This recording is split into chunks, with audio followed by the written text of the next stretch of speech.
Okay students, চলো আবার এগোই, কিছু করে দেখাই। ফাইন, তাহলে বিজ্ঞানী স্যার জে থমসন সবকিছুকে গোল ভাবতে আরম্ভ করলো নাকি? তাহলে সব পিপল, পৃথিবীর সবাই তখন গোল নিয়ে পড়লো যে অ্যাটম হচ্ছে গোল, সবকিছু গোল, পৃথিবী গোল, সূর্য গোল, চন্দ্র গোল, এও গোল। ফাইন, তাহলে একটা রাউন্ড শেপ কিছু একটা অবজেক্ট, মানে পরমাণু হচ্ছে রাউন্ড শেপ। এইবার চলে আসি একটা এক্সপেরিমেন্টেশন, যেটাকে বিজ্ঞানী রাদারফোর্ড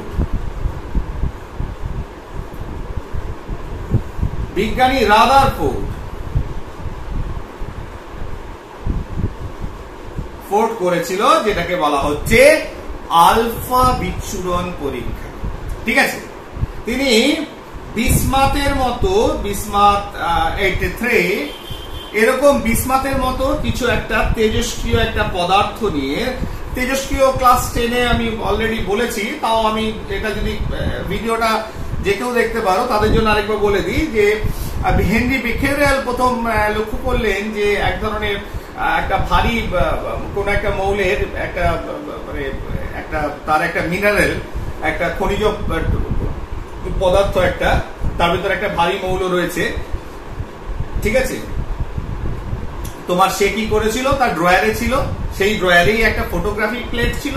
পরে দেখলি যে ফটোগ্রাফিক প্লেটের উপর অনেক দাগ হয়ে গেছে, স্পট হয়ে গেছে, মানে ওটা মানে আলোর ছোঁয়া লেগেছে কোথাও। দেখলো তো আলোর ছোঁয়া ছিল না, ড্রয়ারের ভেতর ছিল, মোড়া ছিল, তাহলে কি করে লাগলো?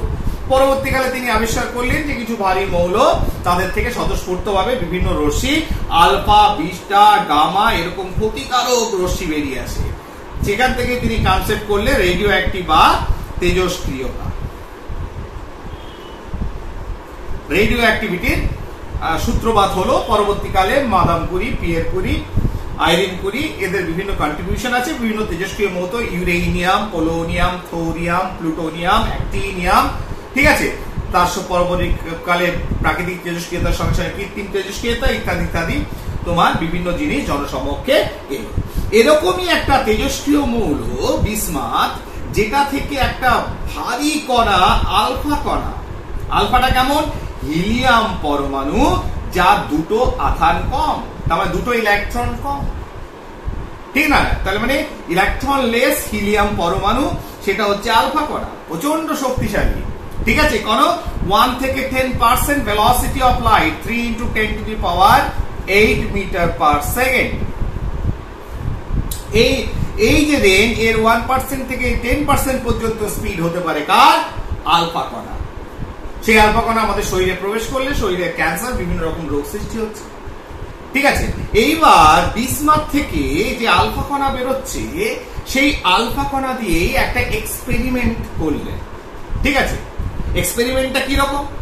এক্সপেরিমেন্টটা হচ্ছে বিজ্ঞানী রাদারফোর্ড যেটা করলেন, যে প্রথমে একটা সীসা, যেটার ভেতর ধরো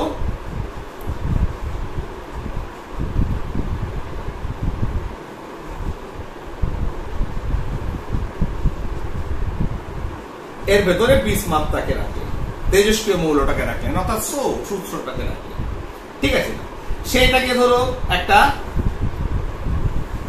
একটা লেড শিট দিয়ে একটা ছিদ্র দিয়ে পার করালেন, আলফা কণাটাকে একটা সরু, বা এখানে সরু ছিদ্র দিয়ে। সেটা ডিফারেন্ট এক্সপেরিমেন্ট কখন বিভিন্ন রকম ভাবে করেছিল, বিভিন্ন ভাবে বিভিন্ন বইতে রিপ্রেজেন্ট করা হয়। আসল ঘটনাটাকে আমি বলি, তাহলে এখানে এটা দিচ্ছি না, জটিল করে লাভ।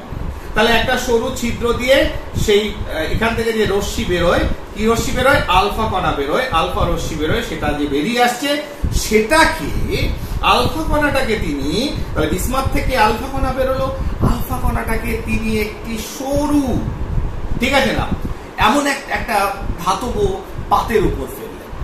ঠিক কিসের উপর? ধাতব পাত। এবার তিনি যে পাতটা নিয়ে এক্সপেরিমেন্ট করেছিলেন, সেটা ছিল হচ্ছে সোনার পাত, যাকে খুব সহজে তারও করা যায় এবং খুব পাতলা করা যায়।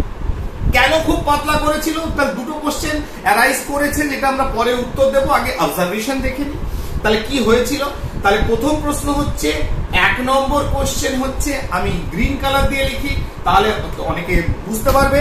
যদি কোনো মানে এটা দেখতে অবজার্ভ করতে অসুবিধা হয় আমার বোর্ডটাকে, 1 হচ্ছে সোনা, ওয়াই সোনা, কারণ এক্সপেরিমেন্ট একবার করেননি উনি, 100 বা 1000 কাউন্ট হতে পারে মেবি, তাহলে কেন সোনা। আর 2 নম্বর হচ্ছে এত পাতলা কেন, পাতলা কেমন, 0.004, 0.00 আরেকটা জিরো আছে, 004 মিলিমিটার। থিঙ্ক অ্যাবাউট ইট, কত পাতলা, মানে এর থেকে আর পাতলা মনে হয় করা যাবে না, যেত না সেই সময় দাঁড়িয়ে। তাহলে যন্ত্র দিয়ে যতটা পাতলা, 0.0004 মিলিমিটার ঠিক, কি সোনা, গোল্ড ফয়েল, পাতলা একদম, সে ভাসবে আর কি হাওয়াতে, তার ভেতর আলফা কণা পাঠানো। হোয়াট ইজ হিজ অবজারভেশন, তার অবজারভেশন কি ছিল? অবজারভেশন ছিল যে এখান থেকে যে আলফা কণাগুলো আসছে, তিনি হয়তো এটাকে সরিয়ে বিভিন্ন জায়গায় করে করে দেখছিল, বেশিরভাগ আলফা কণা বেরিয়ে পালিয়ে যাচ্ছিল, কোথাও কেউ ওকে কিছু করতে পারছিল না। এবার তুমি বলবে যে স্যার, যে পালিয়ে যাচ্ছিল সেটা কি করে বুঝলো তিনি? একটা সেনসিটিভ স্ক্রিন, যেখানে আলফা কণা গেলে দাগ পড়ে যাবে চারিদিকে, এটা চারিদিকে টোটাল যে গোল্ড ফয়েল আলফা কণা বের, তার চারিদিকে জিঙ্ক সালফাইডের একটা পর্দা রেখেছিল, যে পর্দায় দাগ পড়বে বুঝতে পারবে, স্পট পড়বে। তাহলে দেখা যাচ্ছিল বেশিরভাগ আলফা কণা বেরিয়ে এই সোনার পাতকে ভেদ করে পালিয়ে যাচ্ছে। ক্লিয়ার? এইবার তিনি এই অবজারভেশনটা কন্টিনিউ করলেন, করার পর স্পট গুলোকে গুনলেন, কতগুলো স্পটিং হয়েছে। ঠিক সেই স্পট গুলোকে গুনার পর একটা অনুপাত বার করলেন, একবারে হয়নি, অনেকবারে হয়েছে, ঠিক না? তাহলে অনুপাত বার করলেন ম্যাথমেটিক্যালি, করে দেখলেন যে এই আলফা কণার ভেতরে 1/20,000, 20,000-এর ভেতর একটা রিমাউন্ড ব্যাক ফিরে চলে আসছে। এবং তিনি দেখলেন যে 1/200, 200টার ভিতর একটা কণা, যদি 200টা স্পট ফেলে তার ভেতর একটা কি করছে, একটা অ্যাঙ্গেলে ডেভিয়েট হয়ে যাচ্ছে। এইটুকুই অবজারভেশন, নাথিং এলস। তাহলে দিস ইজ হিজ অবজারভেশন।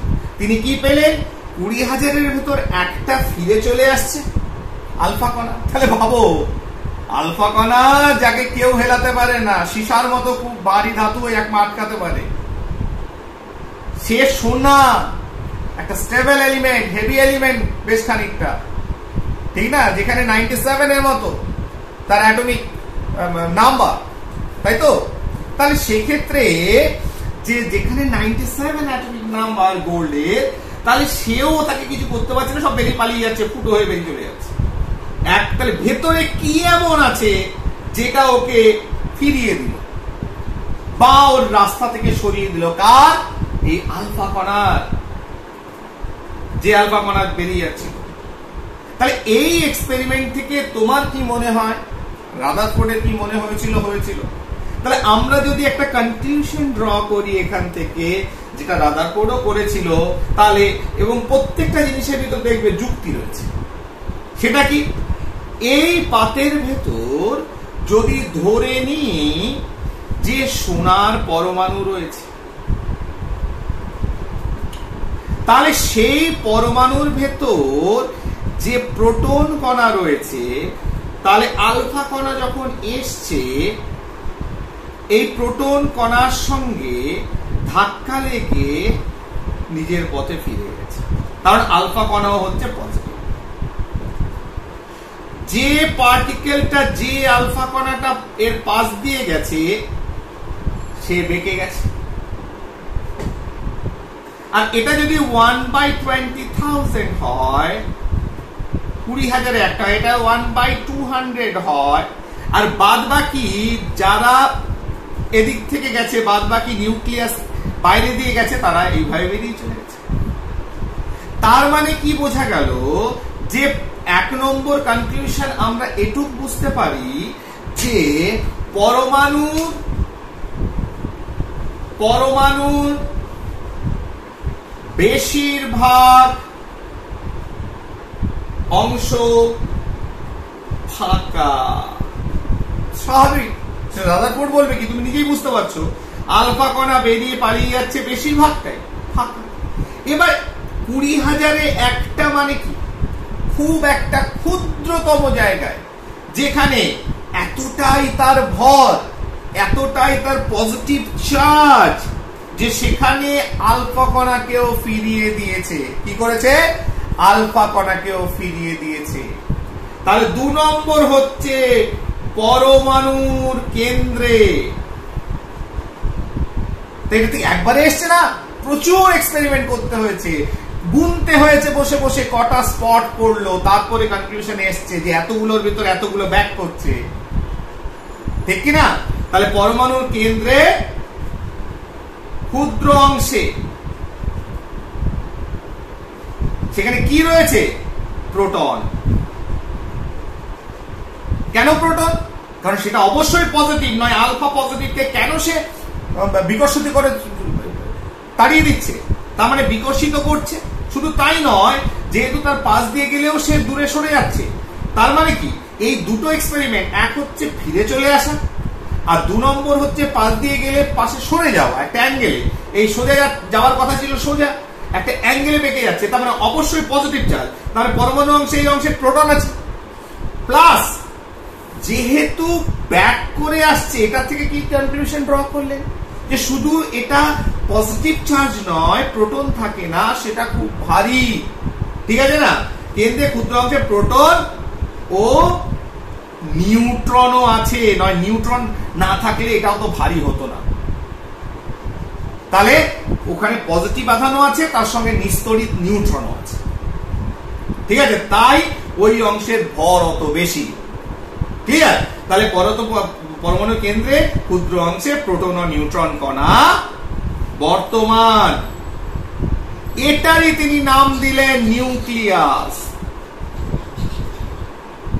তাহলে দ্য কনসেপ্ট অফ নিউক্লিয়াস, নিউক্লিয়াসের যে ধারণা, সেটা আমরা প্রথম পেলাম রাদারফোর্ডের এক্সপেরিমেন্ট থেকে। তাহলে রাদারফোর্ড এখানে থেমে গেল যে পরমাণুর বেশিরভাগ অংশ ফাঁকা, ক্ষুদ্রতম অংশে থাকে যেটার নাম দেওয়া হলো নিউক্লিয়াস। সেই নিউক্লিয়াসে থাকে প্রোটন এবং নিউট্রন, তাই তো তার ভর এত, আলফা কণাকে ফেরত পাঠিয়ে দিয়েছে। তখন প্রশ্ন এলো যে আপনি তো নিউক্লিয়াসের যে কনসেপ্ট দিলেন, ভেরি গুড, তাহলে ইলেকট্রনের কি হলো? তখন বলল যে ইফ দিস ইজ নিউক্লিয়াস, যার প্রচন্ড ডেন্স, ভর প্রচন্ড বেশি, প্রোটন এবং নিউট্রন কণা রয়েছে, আলফা কণাকে ফিরিয়ে দিয়েছে, এর চারিদিকে ইলেকট্রন থাকে।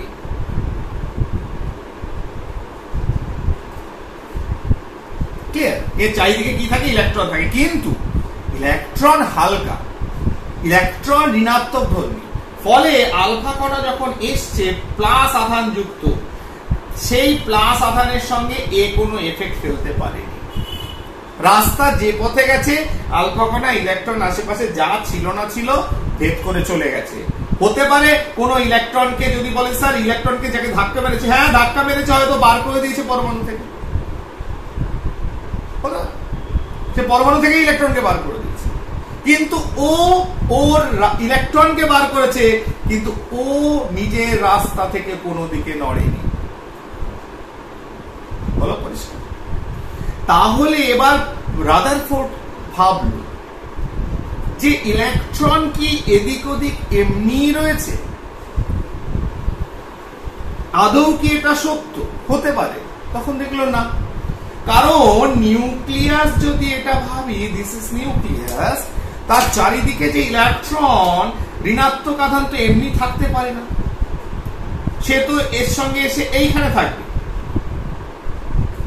তাহলে ইলেকট্রন কিভাবে ছড়িয়ে ছিটিয়ে থাকতে পারে? তাহলে একটা জিনিস হতে পারে যে ইলেকট্রন ইজ মুভিং, ইলেকট্রন চারিদিকে ঘুরছে, কিন্তু যেখানেই ঘুরছে ঘুরছে, এবং তিনি ভাবলেন আমাদের সোলার সিস্টেম, ঠিক না, আমাদের সৌরমণ্ডল, সূর্যকে কেন্দ্র করে যেমন বিভিন্ন গ্রহগুলো ঘুরছে, তাহলে কনসেপ্ট এই সৌরমণ্ডলের যে কনসেপ্ট সেটা আবার মাথায় এলো শুধু রাদারফোর্ডের, কেন রাদারফোর্ডের সঙ্গে সঙ্গে পুরো পৃথিবীবাসী, যে পরমাণু হচ্ছে সৌরমণ্ডল।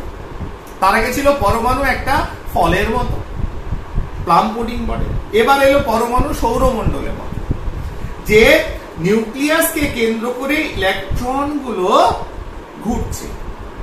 তাহলে এ চার্জ স্পিসিস, একটা আধানযুক্ত কণা, is moving around another charge species. সেটা কি? নিউক্লিয়াস। তাহলে নিউক্লিয়াসের চারিদিকে, নিউক্লিয়াস যেহেতু তার একটা আধান রয়েছে পজিটিভ আধান, তার চারিদিকে একটা ঋণাত্মক আধান মুভ করছে, যার ফলস্বরূপ এরা কি হচ্ছে, এবং তার সঙ্গে সঙ্গে কি হচ্ছে, তোমার যেহেতু একটা চার্জ স্পিসিস মুভ করছে, তার একটা সেন্ট্রিফিউগাল ফোর্স রয়েছে। কি রয়েছে? Centrifugal force. সেন্ট্রিফিউগাল ফোর্স মানে কেন্দ্রাতিক বল।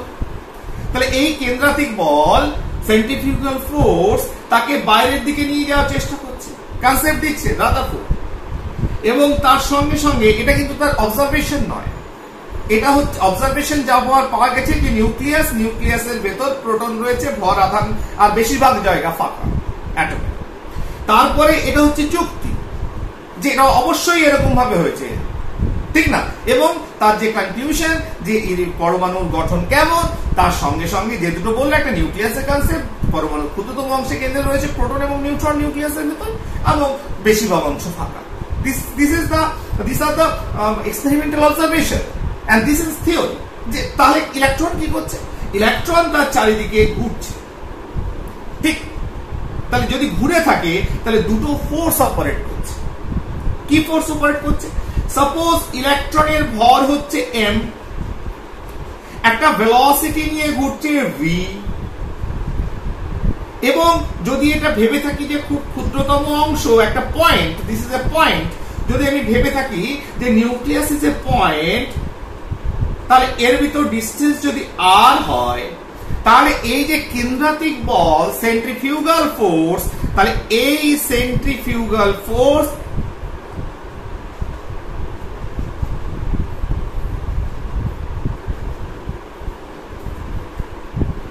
ইজ ইকুয়াল টু কি হবে?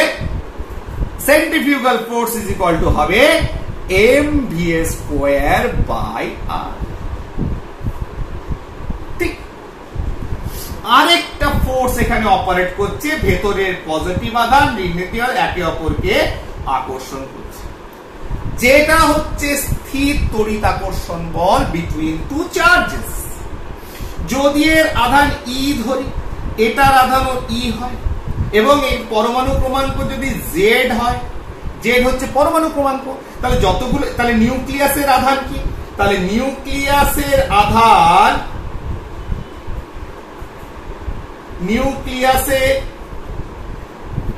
আধান কত? বলে স্যার একটা পজিটিভের জন্য একটাই, যেহেতু পরমাণু ক্রমাঙ্ক যা, সেটা যদি পরমাণু ক্রমাঙ্ক জেড হয় তাহলে এতগুলো আধান। আর ইলেকট্রনের আধান কত? স্যার ইলেকট্রনের আধান যেমন একটা ঋণাত্মক আধানগ্রস্ত 1.67 × 10⁻⁹ কুলম্ব। তাহলে তার এই দুটো আধানের ভেতর একটা আকর্ষণ বল কাজ করবে, যেটা সেই বেঞ্জামিন ফ্র্যাঙ্কলিনের ঘুড়ি ওড়ানো থেকে কুলম্বের সূত্র, সেখানে আমরা পাই যে এদের ভিতর আকর্ষণ বা বিকর্ষণ বল হচ্ছে দুটোর ZE × E divided by r square, distance square. এটাই হচ্ছে এদের ভিতর আকর্ষণ বল। তাহলে যদি ইলেকট্রন মুভ করে, তাহলে তার কেন্দ্রাভিমুখী যে বলটা, ঠিক আছে, অর্থাৎ কেন্দ্রাতিক বল স্থির তড়িতিক বল অর্থাৎ দুটো আধানের ভেতর যে আকর্ষণ বল, স্থির তড়িৎজনিত যে আকর্ষণ বল, ঠিক আছে, যেটাকে ইলেকট্রোস্ট্যাটিক ফোর্স অফ অ্যাট্রাকশন, অর্থাৎ ভেতরে যে আকর্ষণ করছে কি বল, কুলম্বের বল দ্বারা দুটো আধানের ভেতর গুণিত divided by the distance square. তাহলে বললেন যেহেতু ইলেকট্রন একটা ফিক্সড মানে একটা ভেলোসিটি নিয়ে ঘুরছে, ফিক্সড কথাটা বলেনি, বলছে একটা বেগ নিয়ে ঘুরছে, তার কেন্দ্রাতিক বল এবং স্থির তড়িতিক বল এক হবে, অর্থাৎ z e square by r square is equal to mv square by r square. এবং এই দুটো বল, একটা বল বাইরের দিকে নিয়ে যাওয়ার চেষ্টা করছে, তুমি যখন সাইকেল নিয়ে একটা রাস্তা দিয়ে যাবে, তুমি সাইকেলটা না বেঁকালে সোজা করে ধরলে বাইরের দিকে উল্টে তোমাকে ফেলে দেবে, তাই আমরা একটু বেঁকে যাই অটোমেটিক, আমাকে বলতে হয় না, গাড়ি নিয়ে স্পিডে যাচ্ছ, টার্ন এলে আমরা বেঁকে যাই অটোমেটিক। তার কারণ ওই বলটা যখন টার্ন ঘুরবে তখন একটা বল বাইরের দিকে নিয়ে যাওয়ার চেষ্টা করে, তাকে আটকে রেখেছে ভেতরে বলটা, এবং দুটো বল ভেতরের দিকে টার্ন, বাইরের দিকে ঠেলে দেওয়া, যেটা সেই দুটো বল এক থাকে বলে ইলেকট্রন অ্যাটমের ভেতরেই ঘুরতে পারে, অ্যাটম থেকে বাইরে পালিয়ে যায় না। This is the observation of Rutherford. এবং এই অবজারভেশনটা তাহলে ইলেকট্রন চারিদিকে ঘুরছে, কার বাইরে, নিউক্লিয়াসের চারিদিকে ঘুরছে ইলেকট্রন। তাহলে যেমন আমরা মহাকর্ষ বল দ্বারা আমাদের মাঝখানে কেন্দ্রে রয়েছে সূর্য, সূর্য চারিদিকে বিভিন্ন গ্রহ বিভিন্ন কক্ষপথে ঘুরছে, like electron is moving around the nucleus. ঠিক, ফাইন। এই বিষয়টা সব ভালো চলছে, সব ভালো চলছিল, এগোচ্ছিল গল্পটা, তখন বাধা সাধলো কে, নীল বোর।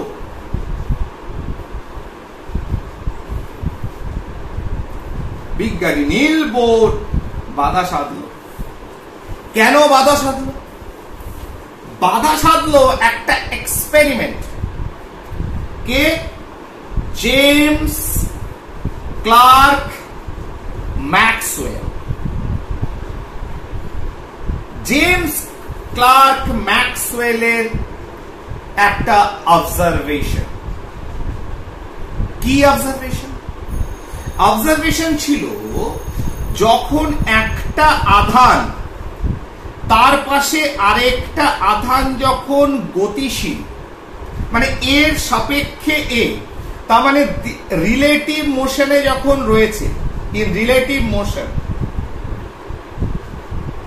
তার মানে একটা আধানের সাপেক্ষে, তার মানে এটাকে যদি আমি অ্যাটমের সঙ্গে কম্পেয়ার করি, প্রোটন নিউক্লিয়াসের সাপেক্ষে ইলেকট্রন, তাহলে ম্যাক্সওয়েল কি বললো?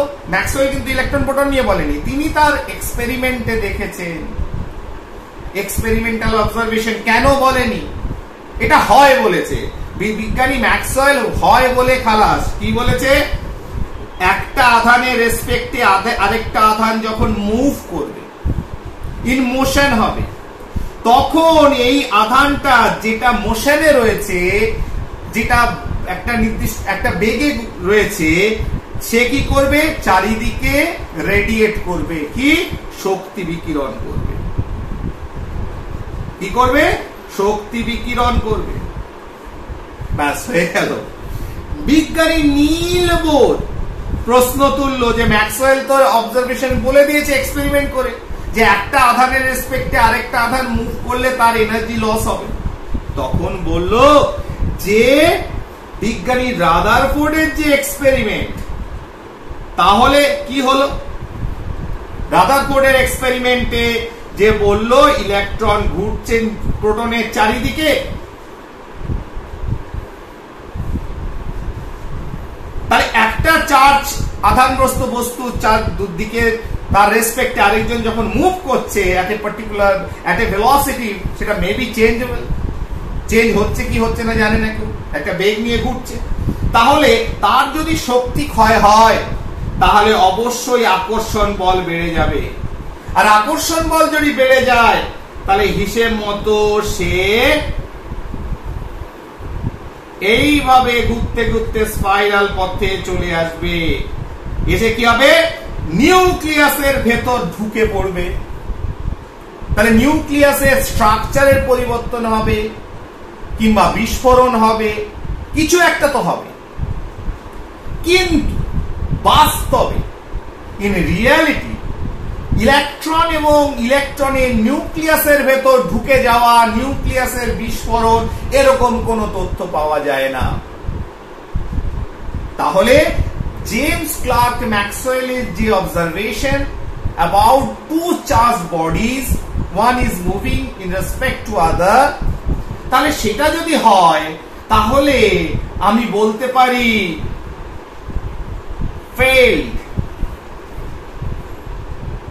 তাহলে ইলেকট্রন নিয়ে যে কথা বলেছে ফেল করে গেল রাদারফোর্ডের অবজারভেশন। তাহলে রাদারফোর্ড তার যে অবজারভেশন আলফা বিচ্ছুরণ পরীক্ষা, সেটা কি ভুল? নো, সব ঠিক। নিউক্লিয়াস আছে, নিউক্লিয়াসের ভিতর প্রোটন রয়েছে, নিউট্রন রয়েছে, ভর ভিতরই রয়েছে, সব বেশিরভাগ জায়গা ফাঁকা। কিন্তু ইলেকট্রন নিয়ে যে তার থিওরি, তার যা অবজারভেশন, তার যা রিপ্রেজেন্টেশন, যা যা বললো, সেটা ভুল প্রমাণিত হলো। আদৌ এর ইলেকট্রন নিয়ে কোনো অন্য ব্যাপার রয়েছে।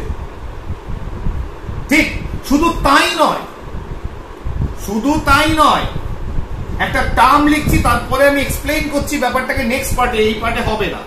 শুধু এই কথাটা নয়, তাহলে একমাত্র হচ্ছে, তাহলে ইলেকট্রন যদি রশ্মি বিনিময় করে, তাহলে একমাত্র ফেলিয়ার বা যেটাকে লিমিটেশন বলি বা যেটাকে বাংলায় বলছে ত্রুটি, তাহলে রাদারফোর্ডের ত্রুটি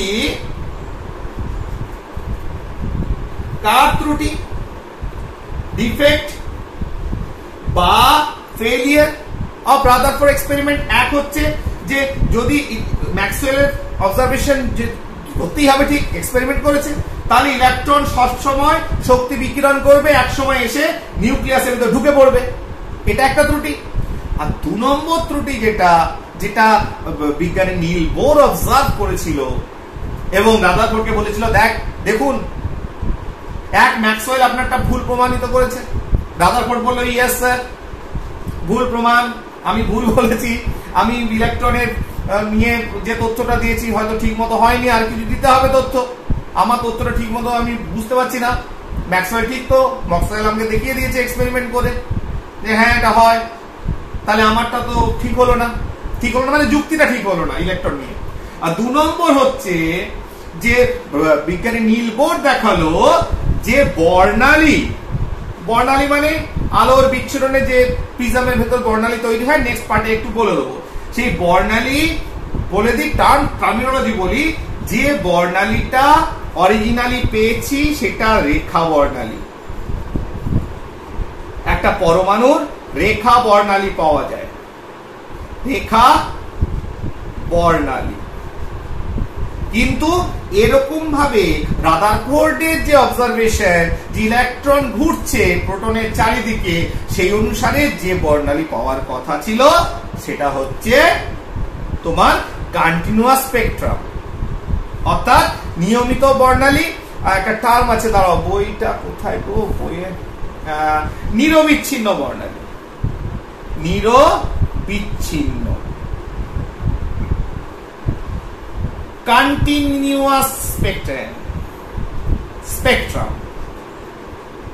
কিন্তু আমি বাস্তবে পাচ্ছি, তার মানে এরকম সিচুয়েশন যদি হয় যে রাদারফোর্ড যা বলেছে তাতে ইলেকট্রনটা ভেতরে ঢুকে যাবে শক্তি ক্ষয় করে হিসেব মতো। 2 নম্বর হচ্ছে নিরবিচ্ছিন্ন বর্ণালী তাহলে আমরা পাবো, কিন্তু বাস্তবে পাই বিচ্ছিন্ন বর্ণালী বা সেটাকে বলা হয় রেখা বর্ণালী। তার মানে এই রেখা বর্ণালী দিয়ে ম্যাক্সওয়েল তার তো অবজারভেশন দিয়ে বললো যে না, তুমি যেটা বলছো তাহলে এটা হওয়ার কথা, বাস্তবে সেটা হয় না, তার মানে এটা ভুল হচ্ছে কথাটা বলা। আর 2 নম্বর নীল বোর সেও দেখিয়ে দিল যে না, সেটা নিরবিচ্ছিন্ন কন্টিনিউয়াস স্পেকট্রাম, নিরবিচ্ছিন্ন বর্ণালী পাই না, সে হাইড্রোজেন দিয়ে দেখিয়ে দিল যে আমরা পাই অ্যাকচুয়ালি রেখা বর্ণালী। তাহলে এইভাবে ইলেকট্রন নিয়ে যে অবজারভেশন ছিল রাদারফোর্ডের সেটা ফেল হয়ে গেল। এটাই বলা হয় রাদারফোর্ডের পরমাণু মডেলের ত্রুটি। ক্লিয়ার? তাহলে এখানে আমরা এই পার্ট শেষ করছি, নেক্সট আমরা একটু বর্ণালী নিয়ে আলোচনা করে নেব, যেহেতু কথাটা এখানে এসছে পরবর্তীকালে আমার লাগবে। Thank you.